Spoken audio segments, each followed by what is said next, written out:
Hey guys, welcome back to another video. Today is my second, I believe, I think, kind of, maybe, sort of. Second, I'm gonna say second. Heat just turned on right when I started the video, so I'm gonna go turn that off real quick and then I'll be right back. All right guys, so like I said, welcome back to my video. This is gonna be a review video, and what better to review than the newest thing that I have in this household, or at least part of it. And by that, I mean this bad boy right here. Yeah, today we will be talking about the DualSense 1. I call it the DualSense 1 because there are some things about this that I know for a fact PlayStation will want to improve on. So we will touch base on those towards the end of the video. But first, let's talk about why I think this is the best controller that PlayStation has ever put out. Let's get into that right now.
So the first reason I think this is the best PlayStation controller ever, or at least the best one that Sony has put out, is because of the grip angle.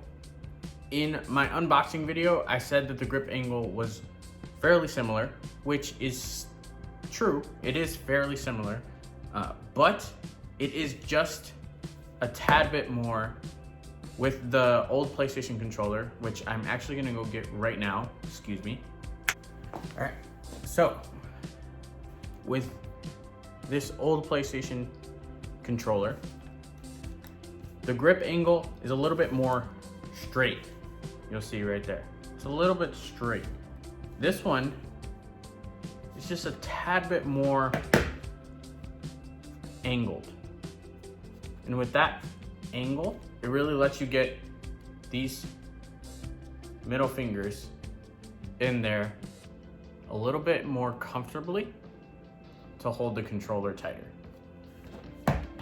And I don't know if maybe you can see what I'm talking about here. Here, my middle fingers feel like they're just grabbing onto like a stick, just like this, which easy to hold on to, yes. But here, they feel like they have a place to rest right here, right in that groove, where they kind of just, the whole side of my finger will just stick onto it right there. And that's how I hold this controller. Versus this one, where instead of the whole side of my finger being pressed onto the back of the controller, it's just wrapped around here. So it feels like I'm just holding these like this, with these fingers up here, obviously. But this one just feels a little bit more secure when you're holding it, because you have all this nice smooth surface right here to just grip onto. So that's just a personal preference. A lot of these are gonna be personal preferences on why I like this controller better than this controller, and why I think it's the best controller that they've made. Previously, I definitely think that the DualShock 4 was the best controller. Obviously, it's just got so many more features than an older generation PlayStation controller, and on top of that, everything else is basically exactly the same. But this one kind of ditches that conventional look, gives you more of a futuristic look, which is why another reason why I give this one a point. I think the design of it is just so much cooler. Not to knock this one. This is a very classic, very clean, very nice look. But there's something about this that just seems so much more futuristic. My first one was the grip. My second one is the design. So yeah, like I was saying, the design of this controller, I just think it's so elegant. It's so streamlined and really matches the PlayStation more than any other controller that we have for a console. I think that taking out the colorful buttons was a great move on Sony's part. It sort of makes the console feel a bit more mature. I don't know why, but it makes it feel more adult, which kind of a good thing, kind of a bad thing. For me, I think it's kind of a good thing personally, just because I am getting older. As I get older, I am gonna want a PlayStation remote that looks more adult, something that looks more in tune with where I live, or looks more in tune with the things that I have in my house. So having these colors stand out, whereas having this grayed out color scheme with the black and white definitely does not. All right, another thing, number 4, why I think this controller is the best controller that Sony has ever put out. The grip texture on the back is miles above the grip texture that are on the back of these. This grip texture might as well not even be there, if I'm being completely honest. It feels almost exactly the same as the front of the controller. And it also extends down to here, which is useless. No one's gripping the controller right here. So, although I did appreciate some texture back here, some sort of feeling, this is definitely, and is still not as textured as I would like the back of a controller, but it's definitely more textured than what we have on the DualShock 4. So that's another reason. And then also I will show right now some clips of the actual pattern and what it is made up of, which I think is just a genius move by PlayStation. Something that makes their controller super unique. Not that they needed much to make this thing look unique on the market, but definitely helps out. All right, the 5th reason this is a better controller than anything Sony has put out before is this little guy right here.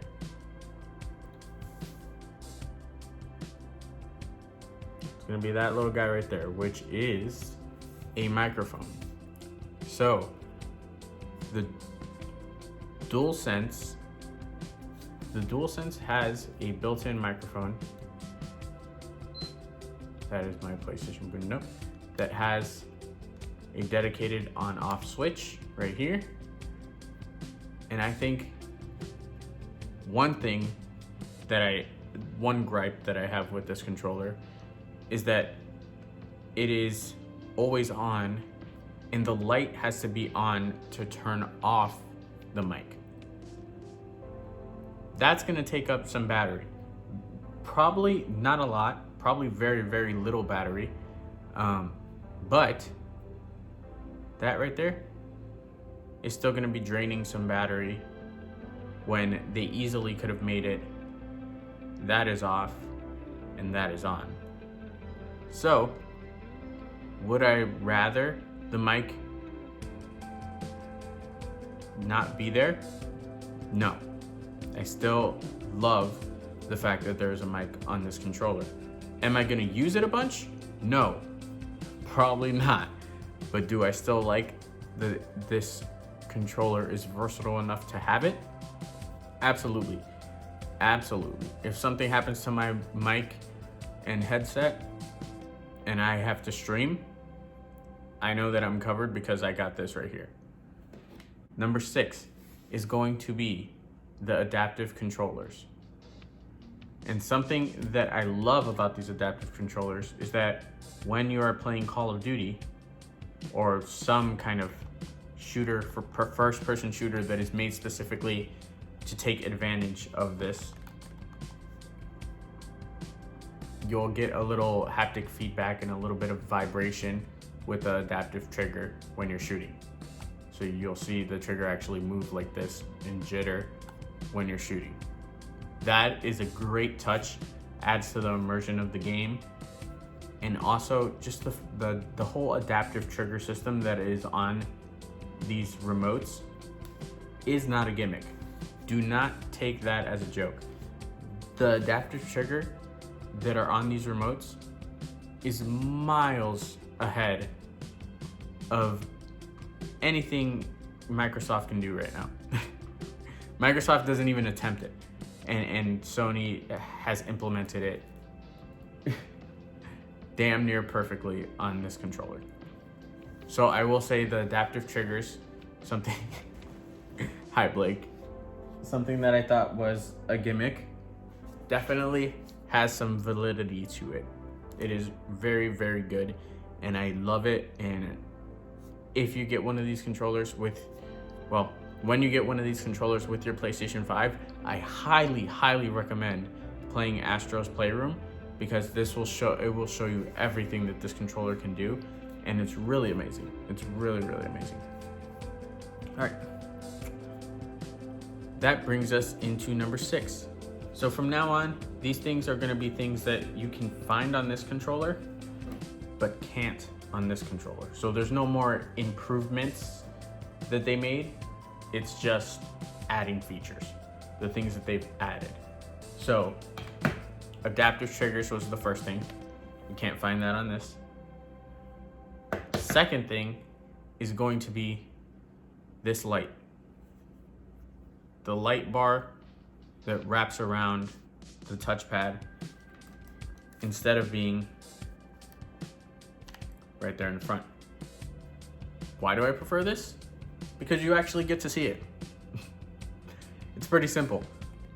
With this, it looks cool and everything. Don't get me wrong, the light bar right there looks cool. It's great to kind of see that. Boom. That's cool. All right. But when you're playing, how many times are you looking at that? No one plays like this. And when I first got a PlayStation controller, this was one of the reasons I really liked it. And then I got very sad because I soon realized I am never gonna see that. As I am playing, as you are playing like this, or even like this, you will never see that light. Here, it actually stands a chance of being seen. You will look down here much more often than you would look here, if ever. So this is great because it allows you to have another kind of sense into your immersion, because you're going to be looking at the game, but you can also take a glance at your controller, and this light can be used for so many things in games. Like, let's say for example, if you're low on health, this starts flashing red. Or if you're low on ammo, this starts flashing white. Something like that. There are so many implementations that can be used for the light right here that I think would be great. Whereas on this one, it pretty much just let you know that it was on, or if you were player 1 or player 2. This light can be used for so much more. 8? I don't know. Number 7 or number 8, one of those. But the next thing that exists on here but doesn't exist on this one is going to come in the form of the charger. The charger on this is just going to be so much faster, so much better than the charger on this one, where you just got a standard USB. I'm not sure what my dog's doing, but it's okay. So charging is going to be faster on here. That's why it's better. Now, moving on to some things that I do not like about this. The first one is going to be something I touched on already. This mic right here. The fact that you have to have that light on when you want the microphone off, which is what I think most people are going to be playing with the mic off, or accidentally on because they are not used to having a mic on their controller. But I suspect that most people will play with the mic off, especially if they're playing a single player game or anything like that. That light will be on. The mic on here isn't very good to begin with, so most people will either opt for their own microphone or just turn this off in general. I think PlayStation could have been a little bit more aware of how this was going to be used. This is most likely going to be used as a last resort microphone. So having the light have to be on when it's off is not a very good choice versus having it just be like this. And that means the microphone's off, the light lets you know when it's on. Which is how they do it with this. This light is on, that lets you know that the controller's on. So why not take that principle and bring it down here? That's the first mistake I think PlayStation made with this. Second big mistake also has to do with the microphone. Sony. This is not a cheap remote. This is $70. This is $70. This has gotten to the point where that's a considerable amount of money, and people will have to think about whether they want to go out and buy your controller or whether they will go out and just buy a wired controller that will work with the PS5 when those come out. The big thing with that, I'm not mad at the price, but for $70, I want a better microphone. Give us a microphone that has some validity to it. Give us a microphone that will give us even a second to think, hey, maybe I'll use that instead of my headset. Give us a microphone that is worthy of its existence on this controller. The microphone that's in here, I do not think is up to the same specs as everything else on this controller. Everything else feels very nice, very premium, if you will. But this microphone, when I heard it,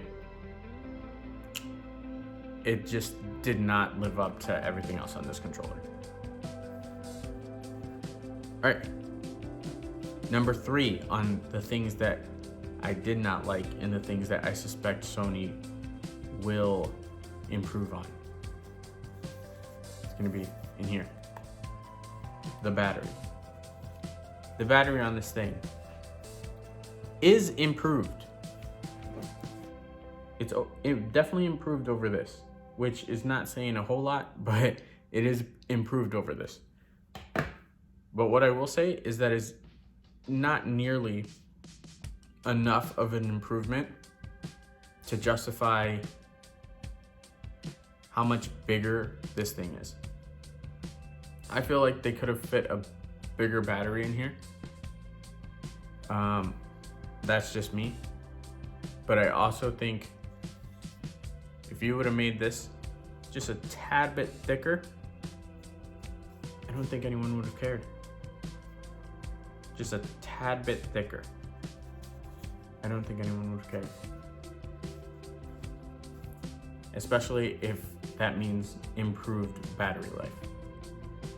So that's the one thing I will say. Battery life is gonna take advantage of all the new stuff in here, like the new rumble features and the adaptive controllers. In a game that's gonna be taking advantage of all of that stuff, the new stuff that's packed in here, you're gonna see a very rapid depletion of the battery. I would say in Astro's Playroom, which is obviously going to drain the battery faster than any other game on the platform right now, just because it's going to take advantage of all the features that this controller has to offer. I have seen pretty much from 100 to almost 0% with this in about 2.5 hours, which is not a lot of time. So yeah, just wanted to go ahead and let you guys know about the battery, which is, I think, something that can still be improved on this controller. Bonus thing that I loved about this controller is that I noticed that the motion controlling in this controller is far, far better than the motion tracking in this one. So I just wanted to go ahead and mention that as well, as that was something that I forgot when talking about the things that I liked. So that's where I'll end this video, just on a little bit of a high note. Motion tracking on this is great, phenomenal. And overall, this controller, everything about it, I have loved it. But overall, I think this is a great controller, and I think you'll be happy with getting it with your PlayStation 5. All right, peace out, guys. Love you. Bye.